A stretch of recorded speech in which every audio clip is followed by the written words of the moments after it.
Heute haben wir auf diesem Kanal einen ganz besonderen Gast. Darf ich vorstellen, liebe Zuschauer? Ike!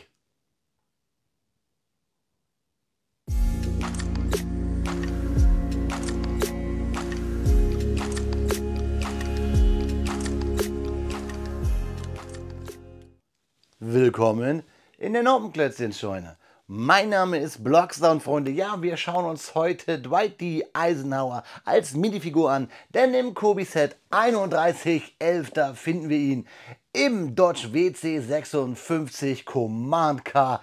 Ein Set, auf das ich mich sehr gefreut habe, im Rahmen des 80. Jahrestags der Landung in der Normandie, wo ja Dwight D. Eisenhower der Oberbefehlshaber war, der spätere amerikanische Präsident. Aber wir müssen auch über diesen Karton sprechen, denn wir haben hier zum ersten Mal so einen Lizenzaufkleber von Dodge, habe ich vorher noch nie gesehen. Also Freunde, es lohnt sich heute ganz schnell auf den Bautisch, damit wir uns das alles genauer anschauen können.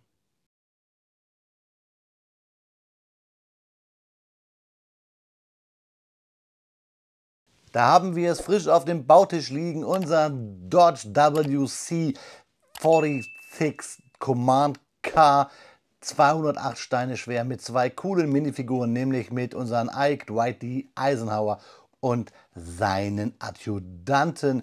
4-Sterne-General war er seines Zeichens. Das Set 3111 mit der offiziellen Lizenz von Dodge. Schauen wir uns die Rückseite an. Da haben wir die Figur noch einmal in groß, ein Originalfoto, und wir sehen, dass das Fahrzeug 12,5 cm lang und 5,5 cm hoch wird. Alle anderen Fakten bekommt ihr gleich auf meinen Infokarten. Aber hier, das wollte ich euch noch zeigen, dieses kleine Hologramm, diesen Aufkleber habe ich so noch nie bei Kobi gesehen. Finde ich cool. Eine offizielle Lizenz Dodge Ram. Ich lasse unseren Dwight D. Eisenhower einmal fliegen, nicht mit einem Flugzeug, sondern mit unserem kleinen Dodge.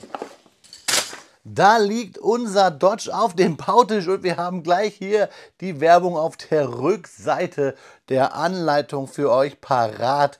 Alle Jeeps werde ich euch natürlich hier auch vorstellen. Wir gucken uns aber einmal die Anleitung von vorne an. Sie ist um die DIN A5 Klammer gebunden und wir haben einige Tüten. 1, 2, 3, 4, 5, 6, 7, 8, 9 voller cooler Kobi-Steine hier für unseren Dodge parat liegen. Ich muss ja sagen, dass ich finde, dass dieses Grün hier sehr dunkel aussieht. In den Tüten scheint es aber dann, als hätten wir wieder das ganz normale Kobi Oliv. Ich packe diese Tüten mal an die Seite. Hier ist übrigens diese coole 4-Sterne Generalsstandarte, die Fahne. Und wir schauen uns die Anleitung kurz einmal an.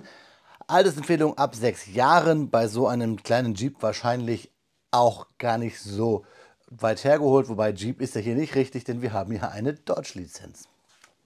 Wir sehen, wie folgt werden Kobi-Anleitungen benutzt. Wir haben hier Bausteps, keine Seitenzahlen. Da wir die 9 Tüten haben und keine Unterteilungen, Tüte 1, Tüte 2, Tüte 3, reißen wir die Tüten einfach gleich drauf los, also auf, und verteilen sie hier, können drauf losklemmen, das wollte ich sagen.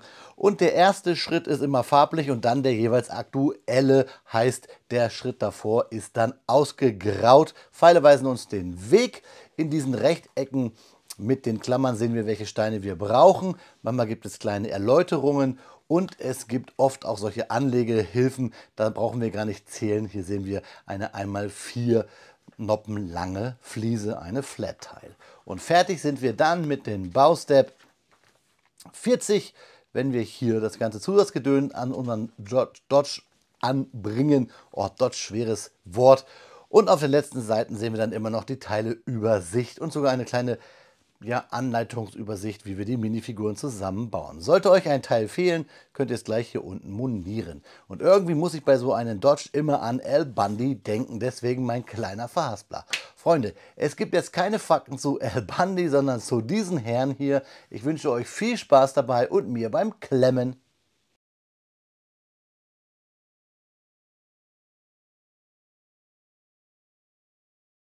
Speed Bild. Zeit ist Fakten. Zeit, und natürlich sprechen wir heute über eine der kleinen Figuren in diesem Kobe-Set bzw. über ihr historisches Vorbild. Dwight D. Eisenhower, geboren am 14. Oktober 1890 in Denison, Texas, war der 34. Präsident der Vereinigten Staaten von Amerika und ein bedeutender General während des Zweiten Weltkriegs. Sein vollständiger Name war Dwight David Eisenhower, oft abgekürzt als Ike. Ein Spitzname, der ihm schon in seiner Kindheit verliehen wurde. Seine Familie zog 1892 nach Abilene, Kansas, wo er aufwuchs und die Highschool abschloss. Eisenhower trat 1911 in die United States Military Academy in West Point ein und schloss 1915 als 61. von 164 Kadetten ab. Während des Ersten Weltkriegs diente er in den USA und stieg im Rang auf, obwohl er nicht im Kampf eingesetzt wurde. Nach dem Krieg setzte er seine militärische Karriere fort und absolvierte verschiedene militärische Fortbildungskurse. Einen entscheidenden Wendepunkt in seiner Karriere erlebte Eisenhower während des Zweiten Weltkriegs. 1942 wurde er zum Oberbefehlshaber der alliierten Streitkräfte in Nordafrika ernannt. Er leitete die erfolgreiche Operation Torch, die zur Niederlage der Achsenmächte in Nordafrika führte. Anschließend plante und führte er die Operation Overlord, die Invasion der Normandie am 6. Juni 1944, bekannt als D-Day. Diese Operation war entscheidend für den Sieg der Alliierten in Europa. Nach dem Krieg wurde Eisenhower zum Chef des Generalstabs der US-Armee ernannt und diente von 1944 bis 1948 in dieser Position. 1950 wurde er zum ersten Oberbefehlshaber der NATO ernannt. In dieser Zeit verfasste er auch sein Buch Crusade in Europe, das 1948 veröffentlicht und ein Bestseller wurde. Eisenhower trat 1952 als Kandidat der Republikanischen Partei zur Präsidentschaftswahl an und gewann gegen den Demokraten Adlai Stevenson mit einem Erdrutschsieg. Er wurde am 20. Januar 1953 als Präsident vereidigt und diente 2 Amtszeiten bis zum 20. Januar 1961. Während seiner Präsidentschaft setzte sich Eisenhower für den Ausbau der Infrastruktur der USA ein. Eines seiner bekanntesten Projekte war die Gründung des Interstate Highway Systems im Jahr 1956, ein Netz von Schnellstraßen, das die USA durchzieht und den Handel sowie die Mobilität der Bürger erheblich erleichterte. Zudem gründete er die NASA im Jahr 1958 als Reaktion auf den erfolgreichen Start des sowjetischen Sputnik-Satelliten. Eisenhower war auch in der Außenpolitik aktiv und führte eine Politik der Eindämmung des Kommunismus. Er leitete die USA durch die Spannungen des Kalten Krieges und bemühte sich, die Eskalation des Konflikts zu vermeiden. Ein bemerkenswertes Ereignis war der U-2-Zwischenfall im Jahr 1960, bei dem ein US-amerikanisches Spionageflugzeug über der Sowjetunion abgeschossen wurde, was zu einer Verschärfung der Spannungen zwischen den Supermächten führte. Eine weitere wichtige Entscheidung während seiner Amtszeit war der Einsatz von Bundestruppen im Jahr 1957, um die Rassentrennung an der Little Rock Central High School in Arkansas zu beenden. Dies geschah im Rahmen der Durchsetzung des Supreme Court Urteils von 1954 im Fall Brown vs. Board of Education, das die Rassentrennung an öffentlichen Schulen für verfassungswidrig erklärte. Nach seiner Präsidentschaft zog sich Eisenhower nach Gettysburg, Pennsylvania, zurück. Dort verbrachte er seine letzten Jahre und schrieb an weiteren Memoiren. Den Ort der berühmtesten Schlacht auf dem nordamerikanischen Kontinent. Eisenhower starb am 28. März 1969 im Walter Reed Armeekrankenhaus in Washington, DC. Er wurde mit höchsten militärischen und staatlichen Ehren bestattet. Dwight D. Eisenhower hinterließ ein Vermächtnis als Soldat, Staatsmann und Präsident, das bis heute nachwirkt. Seine Beiträge zur militärischen Strategie im Zweiten Weltkrieg und seine politische Führung während einer kritischen Zeit in der Geschichte der USA sind tief in das kollektive Gedächtnis der Nation eingebrannt. Beeindruckende Vita hatte der Mann. Schauen wir einmal, wie beeindruckend dieses Set hier ist. Viel Spaß beim Klemmbaustein-Review. Nach 208 Bausteinen und 42 Minuten später steht er da, unser Dodge WC 56 Command Car, unser Kommandowagen mit Ike Eisenhower, mit Dwight D. Eisenhower und seinem Chauffeur bzw. Adjutanten hier auf meinem Bautisch. Das Set 3111 aus der 80 Jahre Erinnerungsset-Serie der Landung in der Normandie. Freunde, ich habe das Set mal hier auf so einem alten Modbrick-Set gepackt, das ich gepimpt habe, mit einer historischen, aber auch rechtlich einwandfreien Nitwas-Säule aus Lego-Steinen. Danke da an den Instagram-Account Steinehunger für die Inspiration. Ja, hier eine Szene aus dem befreiten Deutschland irgendwo, könnte es ja gut sein. Ich finde, da passt dieser 4-Sterne-Kommandowagen für den 4-Sterne-General Herrn Eisenhower eigentlich ganz, ganz gut. Ich mag das Set, kann ich euch jetzt schon sagen. Ich mag auch die Figur, die hier so schräg raushängt. Dem ist nicht übel. Das liegt einfach daran, dass man die Figuren hier nicht drauf noppen oder stecken kann. Das zeige ich euch gleich. Aber ich habe auch ein Problem mit dem Fahrzeug. Fangen wir mit dem ersten Problem an. Ich habe keine Steine über.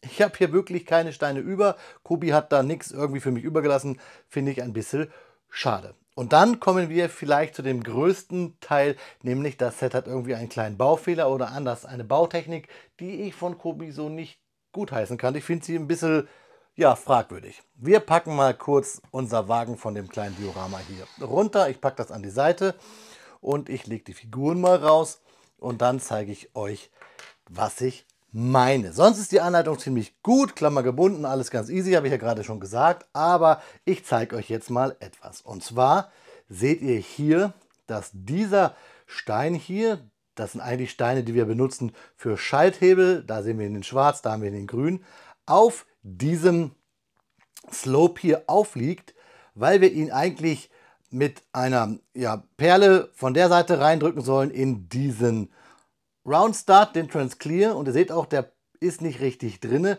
weil ich ihn gar nicht richtig reindrücken kann, sonst flutscht mir die Fahne weg. Das gleiche auf der anderen Seite, da sehen wir es auch, dass dieser Stein hier so aufliegt. Wenn ich richtig drücken würde, ja, ihr seht da oben auch vielleicht diesen Spalt. Wenn ich jetzt diesen Spalt nicht haben will, weil eigentlich dieser Stein hier vorne, dieses Formteil an den Grill, viel besser ranpassen würde, dann fliegen mir beide Sachen ab. Zeige ich euch gleich, aber erst zeige ich euch sonst nochmal das Fahrzeug. Wir haben viele Drucke. Wir haben eigentlich auch tolle Bautechniken hier mit diesen Steinen, die wir sonst oft von Schiffen kennen, für die Halterung der Anker. Wir haben 6 Reifen, also 5 Reifen, finde ich gut. Wir haben hier ein schönes Cockpit, auch hier ja angedeutet mit diesen grauen Steinen. Irgendwie, ein Radio wird es nicht sein, aber halt Bedienelemente. Dann diese cleane Bank, habe ich euch gesagt, man kann die Figuren nur so reinlegen, ist aber okay. Und dann viele Drucke und gerade das Heck finde ich cool. Hier viele Sachen angedeutet, hier die Riemen für das Verdeck. Wir haben hier die Rückleuchten bedruckt. Diesen Stein sieht man, habe ich verkehrt herum drauf gemacht. Fixiere ich noch. Und hier unten haben wir halt auch nochmal Lampen. Und wir haben hier ein Brecheisen quasi als Anhängerkupplung, kann man sagen. Und hier unten haben wir es clean gemacht. Und auf der anderen Seite haben wir dann hier einen Kanister und da auch ein paar Drucke. Sowie hier an der Seite nochmal und diese 4-Sterne-Fahne. Sowie natürlich ganz wichtig noch dieses Teil, das Formteil, das wir kennen, für die Windschutzscheibe, die wir umklappen können. Also per se ein cooles Fahrzeug. Kleiner Baufehler von mir hier, das muss noch andersrum, das K24, genau.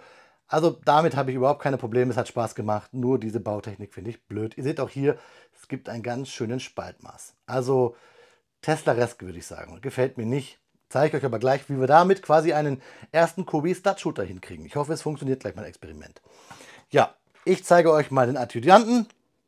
Den Fahrer hier, typisch cool, wie wir es so aus vielen Nachkriegsfilmen kennen, so diese Zeit nach der Stunde Null, finde ich ziemlich cool.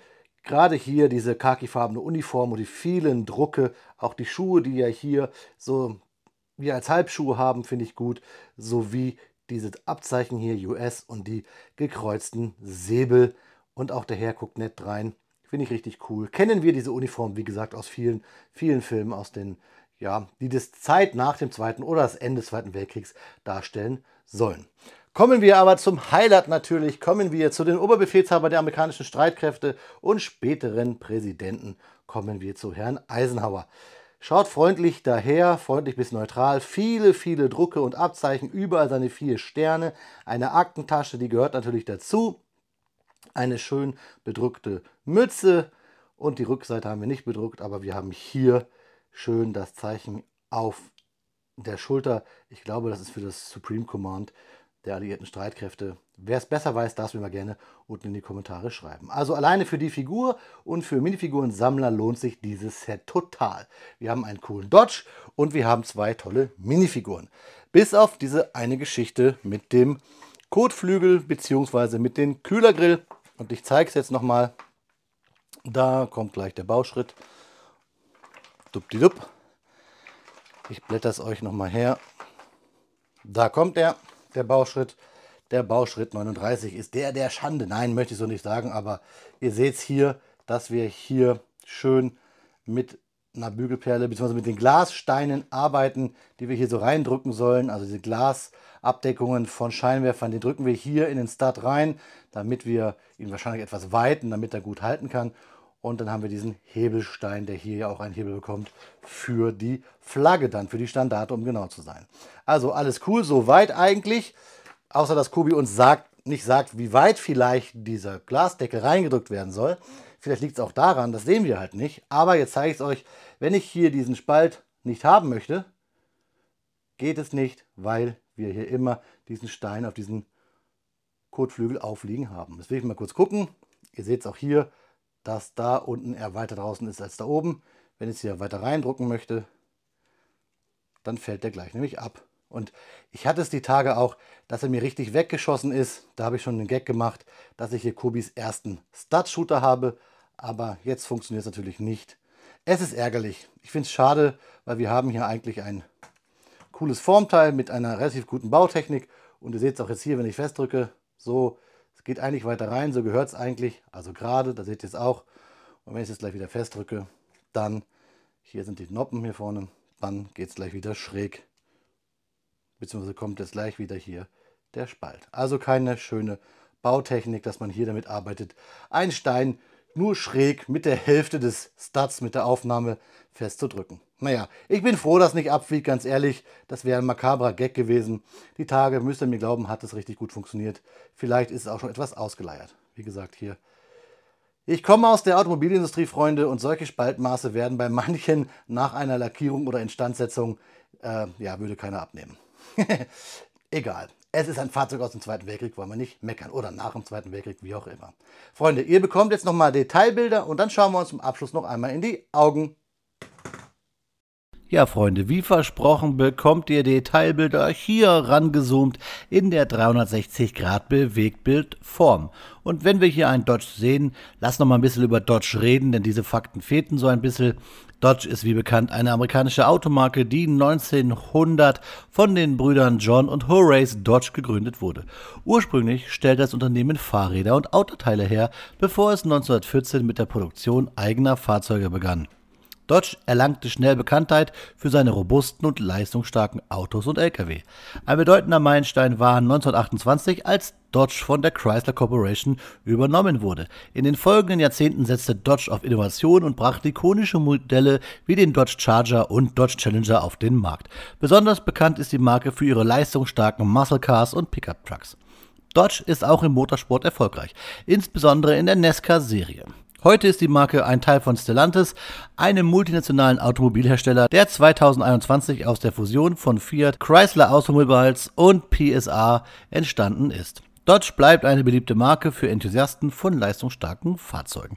Übrigens kann man sagen, ist Dodge heute eigentlich genau wie Fiat und die Marken der PSA Group niederländisch, denn der Rechtssitz dieser Stellantis-Gruppe ist in den Niederlanden. Also nichts da, dass Fiat italienisch ist, sondern niederländisch. Willkommen, sage ich da nur. Ja, Freunde, dass das Video schneller zu Ende, als dass der Bloxy sich irren kann. Denn ich habe euch gesagt, diese Aufkleber hier sind neu für mich, die kenne ich gar nicht, stimmt gar nicht, gibt es auch bei anderen Lizenzen. Ich habe es zum Beispiel gesehen, auch noch bei den Boeing-Sets, bei etwas älteren, da gibt es diese Aufkleber auch und wie gesagt bei anderen Lizenzen. Ich bin halt schnell mit so einem Aufkleber zu begeistern und gerade hier so ein Dodge Widderkopf, der gefällt mir richtig gut. Und Stichwort ist auch hier natürlich zu unserem aktuellen Set, was ich gerade zeige, zu 3111. Das ist ja schon mal so ein Set von Kubey gab, nämlich unser Dodge Ambulance Wagen, hier die 2257. Das Set, was ja gerade reworked wurde, beziehungsweise vom Kartondesign jetzt ja auch das Label bekommen hat von dem 80-jährigen Erinnerungstag zur Landung in der Normandie. Das Set 2257, das passt ganz gut jetzt hier zu unserem Command K, wollte ich euch noch schnell zeigen. Hat lustigerweise auch fast das gleiche Formteil vorne und auch fast die gleiche Bautechnik, nur nicht hier mit so einer Platte. Also wir haben hier nicht so ein Spaltmaß und so ein, ja, abfallendes Fähnchen. Ihr seht schon hier, es steht immer schiefer. Egal. Wer mir gleich in die Hand gefallen ist, das ist diese Minifigur und das ist nun mal das Highlight des Sets. Ich habe es euch gesagt, es ist jetzt mein zweiter Präsident der USA nach Joe Biden, denn im Black Hawk, der Limited Edition des Black Hawks damals, war auch eine Figur, die sah oder sieht sehr verdächtig nach Joe Biden aus. Also gelbe Haare hat sie nicht, so nach vorne stehend, und gebleicht ist sie auch nicht. Ein alter Mann, das ist wohl Joe Biden. Jetzt habe ich also zwei Präsidenten mit hier, Herrn Eisenhower. Es gibt noch John F. Kennedy in der Limited Edition des Patrol Boats, des großen aus dem Pazifikkrieg. Das wird irgendwann hier auch mal einlaufen, aber dafür muss ich noch ein bisschen sparen. Wenn ihr mir dabei helfen wollt, Freunde, schaut gerne mal, wenn ihr euch Kubey kauft oder kaufen wollt, auf die Links unten in der Videobeschreibung. Damit könnt ihr mich unterstützen, kostet euch nicht mehr und ihr könnt mit dem Rabattcode sogar noch etwas sparen. Und wenn ihr bei Amazon was kaufen wollt, nutzt doch gerne eine meiner Amazon Affiliate Links da unten. Kostet euch auch nichts, ich bekomme ein Kickback und somit könnt ihr auch das Projekt Blockstar hier unterstützen. Ja. Unterstützen könnt ihr es aber auf jeden Fall mit einem Kommentar, würde ich mich darüber freuen und ich würde mich darüber freuen, wenn wir uns beim nächsten Mal wiedersehen hier auf meinem Kanal. Ich wünsche euch wie bei Fahrzeugen üblich eine gute Fahrt, auf Wiederbauen, euer Freund der Blockstar.